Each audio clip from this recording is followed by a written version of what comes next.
লোহিত সাগরে হুতিদের হামলার হুঁশিয়ারি, ইরাকি হিজবুল্লার রণপ্রস্তুতি, ইরান অভিমুখে মার্কিন রণতরী। ইরানে মার্কিন হামলা মধ্যপ্রাচ্যে গুরুতর অস্থিতিশীলতা সৃষ্টি করবে, হুঁশিয়ারি রাশিয়ার। ইরানে হামলার সংখ্যায় ফ্লাইট বাতিলের সুযোগ দিচ্ছে ইসরায়েলি এয়ারলাইন্স। যুক্তরাষ্ট্রে উড্ডয়নের সময় বিমান বিধ্বস্ত। ট্রাম্পকে ক্ষমা চাইতে বললেন জার্মান প্রতিরক্ষামন্ত্রী। অবশেষে সুখবর পেল ফিলিস্তিন, রাফা ক্রসিং সীমিতভাবে খুলতে রাজি ইসরায়েল। এতক্ষণ শুনছিলেন সংবাদ শিরোনাম, এখন জানাবো বিস্তারিত। লোহিত সাগরে হুতিদের হামলার হুঁশিয়ারি, ইরাকি হিজবুল্লার রণপ্রস্তুতি, ইরান অভিমুখে মার্কিন রণতরী। ইরানের সরকারবিরোধী বিক্ষোভের ওপর তেহরানের কঠোর দমনপীড়নের অভিযোগকে কেন্দ্র করে মধ্যপ্রাচ্যে যুদ্ধের দামামা বাজছে। মার্কিন প্রেসিডেন্ট ডোনাল্ড ট্রাম্পের সামরিক পদক্ষেপের হুমকির প্রেক্ষাপটে একটি শক্তিশালী মার্কিন নৌবহর বা আর্মাডা ইরানের দিকে অগ্রসর হচ্ছে। এই উত্তেজনার মধ্যেই ইরানের মিত্র ইয়েমেনের হুতি বিদ্রোহীরা এবং ইরাকের হিজবুল্লাহ ব্রিগেড বা কাতাইব হিজবুল্লাহ নতুন করে হামলার হুঁশিয়ারি ও রণপ্রস্তুতির ঘোষণা দিয়েছে। মার্কিন নৌবাহিনীর বিমানবাহী রণতরী ইউএসএস আব্রাহাম লিংটন এবং বেশ কিছু গাইডেড মিসাইল ডেস্ট্রয়ার বর্তমানে মধ্যপ্রাচ্যের পানিসীমার দিকে অগ্রসর হচ্ছে। প্রেসিডেন্ট ট্রাম্প জানিয়েছেন, প্রয়োজনে ইরানের বিরুদ্ধে ব্যবস্থা নিতে এই নৌবহর মোতায়েন করা হয়েছে। মার্কিন প্রশাসনের পক্ষ থেকে দুটি বিষয়কে রেড লাইন বা চরম সীমা হিসেবে ঘোষণা করা হয়েছে: শান্তিপূর্ণ আন্দোলনকারীদের ওপর গুলিবর্ষণ ও হত্যা এবং গ্রেপ্তারকৃতদের গণহারে মৃত্যুদণ্ড কার্যকর। প্রেসিডেন্ট ট্রাম্প এয়ারফোর্স ওয়ানে সাংবাদিকদের বলেন, আমরা ইরানের ওপর নজর রাখছি।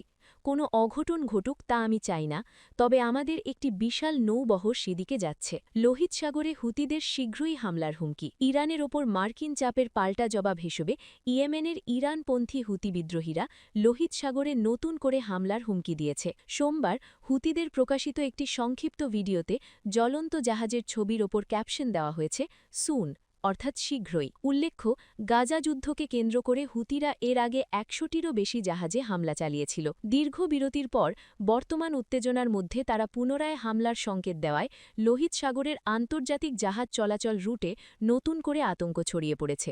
ইরাকি হিজবুল্লার পূর্ণ সামরিক প্রস্তুতি। এদিকে ইরাকের শক্তিশালী সশস্ত্র গোষ্ঠী হিজবুল্লাহ ব্রিগেডস বা কাতাইব হিজবুল্লাহ তাদের সমর্থকদের ইরানের সমর্থনে একটি সর্বাত্মক যুদ্ধের জন্য প্রস্তুত থাকতে বলেছে। সোমবার বাগদাদ থেকে দেওয়া এক বিবৃতিতে গোষ্ঠীটি জানায়, ইরানের ওপর যে কোনো আক্রমণ পুরো অঞ্চলের নিরাপত্তা মানচিত্র বদলে দেবে। মার্কিন ঘিটিগুলো তাদের মিসাইল এবং ড্রোনের আওতার বাইরে নয়। এতে আরও বলা হয়েছে, ২০২৫ সালের জুন মাসে ইসরায়েল ইরান সংঘাতের সময় তারা নিরপেক্ষ থাকলেও এবার তারা সরাসরি হস্তক্ষেপ করবে। ইরানের অভ্যন্তরীণ পরিস্থিতি ও উত্তেজনা। ইরানে গত ২৮ ডিসেম্বর থেকে শুরু হওয়া বিক্ষোভে নিহতদের সংখ্যা নিয়ে ভিন্ন ভিন্ন তথ্য দেওয়া হয়েছে। হিউম্যান রাইটস অ্যাক্টিভিস্টস নিউজ এজেন্সির মতে, নিহতদের সংখ্যা ৫,৮৪৮ ছাড়িয়েছে এবং আটক হয়েছেন ৪১,০০০-এরও বেশি মানুষ। তবে ইরান সরকার দাবি করছে, নিহতদের সংখ্যা ৩,১১৩ জন। জবাব হিসেবে ইরানের প্রতিরক্ষা মন্ত্রণালয়ের মুখপাত্র জেনারেল রেজা তালাহিনিক হুঙ্কার দিয়েছেন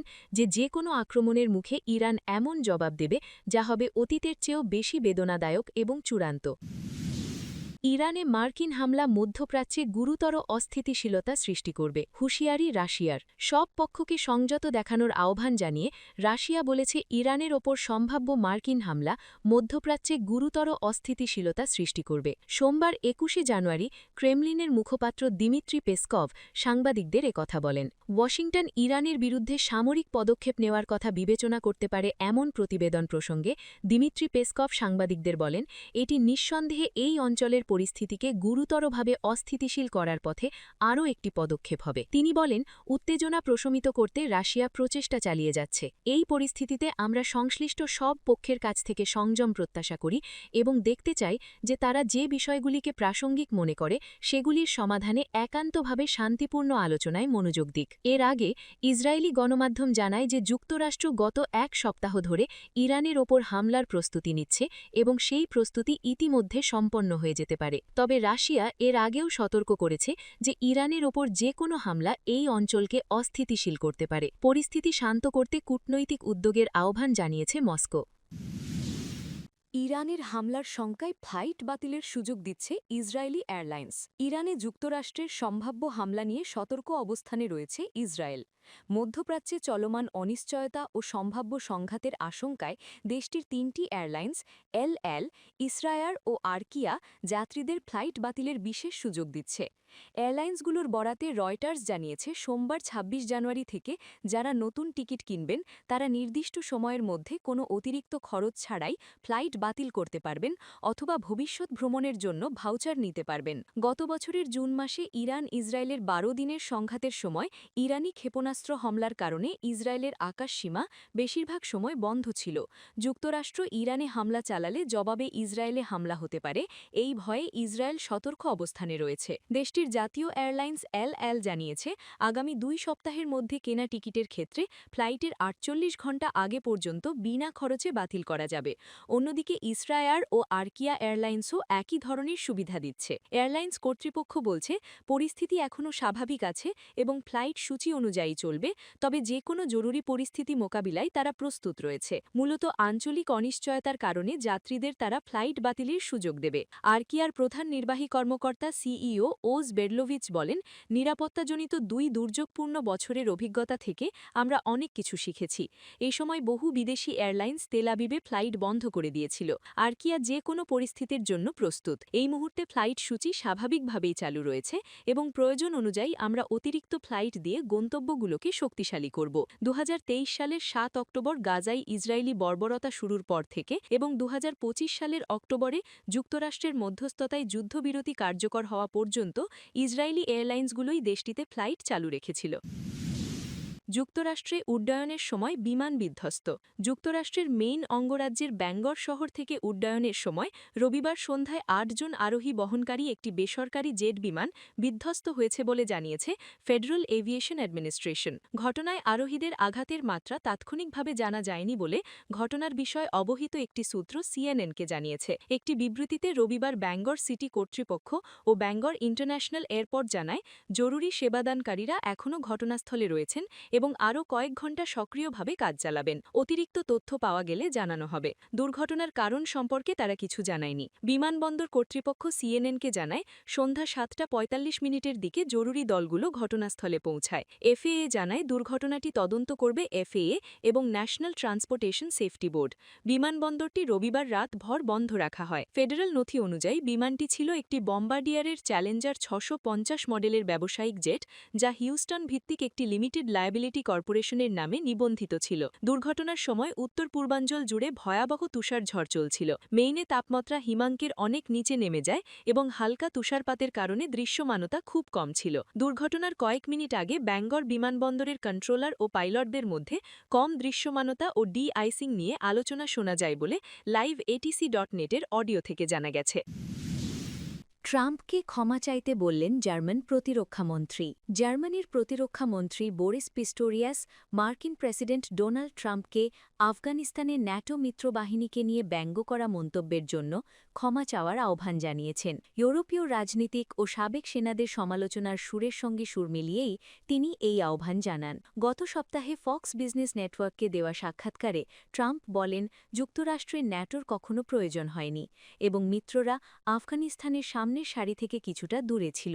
এতে যুক্তরাষ্ট্রের মিত্রদের মধ্যে গভীর ক্ষোভের সৃষ্টি হয়। জার্মানির রাষ্ট্রীয় সম্প্রচার মাধ্যম ARD-এর এক টক শোতে রবিবার রাতে পিস্টোরিয়াস বলেন, এভাবে মিত্রদের নিহত সেনাদের নিয়ে কথা বলা ঠিক নয় এবং তা অসম্মানজনক। তারা সবাই যুক্তরাষ্ট্রের পাশে দাঁড়িয়েছিল।